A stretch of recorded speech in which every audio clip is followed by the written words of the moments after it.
আল্লাহ রাব্বুল আলামিন কালামে পাকের ভিতরে বলেন, ইয়া আইয়ুহাল্লাযীনা আমানু উদখুলু ফিস-সিলমি কাফা।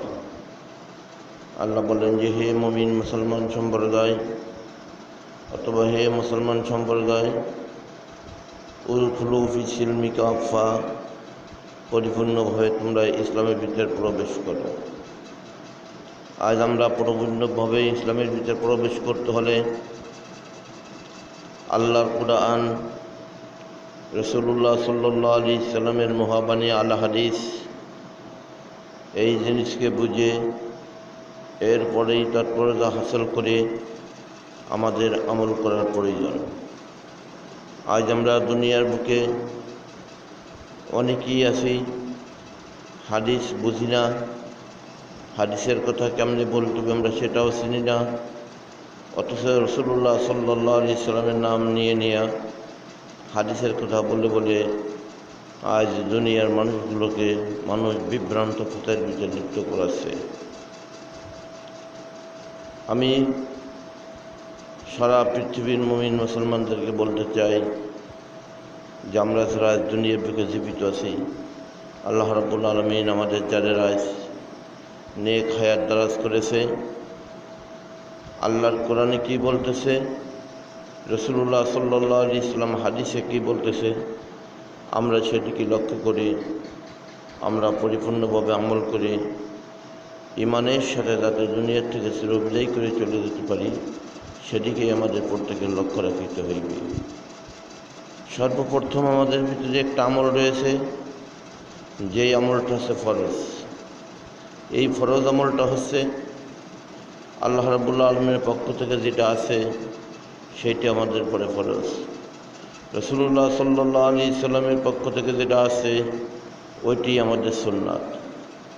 এদিকে রাসূলুল্লাহ সাল্লাল্লাহু আলাইহি সাল্লাম বলেন যে মান আহাব্বা সুন্নতি ফাকাদ আহাব্বানি ওয়া মান আহাব্বানি কানা মাই ফিল জান্নাহ।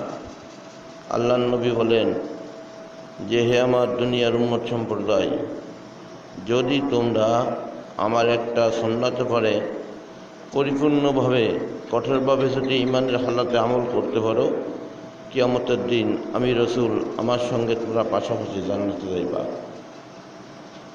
এদিকে আল্লাহ রাব্বুল আলামিন বলেন যে কুল ইন কুনতুম তুহিব্বুনাল্লাহ ফাত্তাবিউনি ইউহিব্বুকুমুল্লাহ ওয়া ইয়াগফির লাকুম যুনুবাকুম আল্লাহু গফুরুর রহিম। এদিকে আল্লাহ রাব্বুল আলামিন বলতেছেন, হে আমার দুনিয়ার সম্প্রদায়, মানুষ সম্প্রদায়, তোমরা ভালো করে জেনে রাখো, তোমাদের যুগে আজ আমি আমার নবীকে দুনিয়া বুকে প্রেরণ করেছি। তোমরা যারা আমার নবীকে মহব্বত করবা, তোমরা যারা আমার নবীকে ভালোবাসবা, আমি কাল কিয়ামতের ময়দানে শুধু নয়, যে আমার নবীকে মহব্বত করবে, যে আমাকে ভালোবাসতে চাবে, সে যেন আমার রসুলকে মহব্বত করে। যে আমাকে পাইতে চায় সে যেন আমার নবীর সুন্নাতকে আঁকড়িয়ে ধরে। যদি আমরা রাসূলুল্লাহ সাল্লাল্লাহু আলাইহি সাল্লামের সুন্নাত, রাসূলুল্লাহ সাল্লাল্লাহু আলাইহি সাল্লামকে মহব্বত করে ভালোবাসি, আপসেই আল্লাহ আমাদেরকে ভালোবাসবেন। তাই আমরা ফরজের দিকে সকলেই লক্ষ্য করব যে আল্লাহ কালামে পাকের ভিতরে কি বলছেন, রাসূলুল্লাহ সাল্লাল্লাহু আলাইহি সাল্লাম হাদিসে কি বলেন, আমরা সর্বক্ষণ সর্বসময় এদিকে থেকে আমরা আমল করার জন্য চেষ্টা করব। শুধু খামাখা আমরা একটা সুন্নাত, একটা নফল নিয়ে দাবরারা বিদ্রোহী হুড়োহুড়ি না করে আল্লাহর হুকুমের দিকে আমরা অগ্রগতি হই। আল্লাহ রাব্বুল আলামিন কালামে পাকের ভিতরে বলেন, কুল্লুল মুমিনিনা ইয়াগুযুনা মিন আবসারিহিম ওয়া কুল্লুল মুমিনিনা ইয়াগুযুনা মিন আবসারিহিম না। আল্লাহ বলেন যে হে দুনিয়ার মুমিন সম্প্রদায়, মুমিনাত সম্প্রদায়, তোমাদের উভয় পক্ষের দুজনের চক্ষুকে তোমরা নির্মোগামী করো। এই চক্ষুকে নির্মোগামী করো মানে সমস্ত লোভ, লালসা, ভালোবাসা, যেটা আমরা দুনিয়াবি স্বার্থে দুনিয়ার লোভে আমরা যেটা করতে যাচ্ছি, এর থেকে আমাদের হেফাজত থাকতে হবে। যেমনটি আল্লাহ রাব্বুল আলামিন সর্বক্ষণ সর্বসময় কঠোরভাবে কালামে পাকের ভিতরে বলতেছেন যে তোমরা কখনো কি করে না, যারা পাপিষ্ট, যাদের পরে সর্বক্ষণ সর্বসময় আমার গজব নাযিল হইতে থাকে, এদের থেকে তোমরা পৃথক থেকো।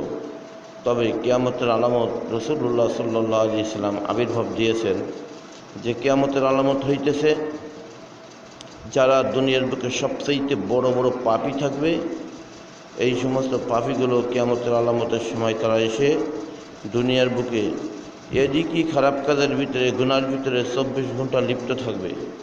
যতদিন জীবিত থাকবে গুনার ভিতরে থাকবে, কিন্তু দেখাবে যে আমার মতন পবিত্রতার কেউ নেই, আমার মতন কেউ ভালো নেই, ওর মতন বুক আর পৃথিবীর বুকে কেউ থাকতে পারে না। যদি আমরা কেউ ইমানের দিকে অগ্রগতি হই, তাহলে আমাদের এলাকার ভিতরে থেকে অথবা ভালো ওলামায়ে কেরাম দেখে তার কাছে জীবনের সব কিছু আমাদের পরিত্যক্ত হয়ে সব কিছু স্বীকার করে তারপরে আমাদের ইমানের দিকে অগ্রগতি হতে হবে। নচেৎ আমাদের নামাজ, আমাদের কালাম, আমাদের রোজা, আমাদের হজ, আমাদের যাকাত সব কিছু বৃথা হয়ে যাবে, কোনো কিছুই হবে না। শুধু দুনিয়ার বুকে মানুষ দেখানি কাজ হবে, আল্লাহর হস্তে কোনো কিছু হবে না।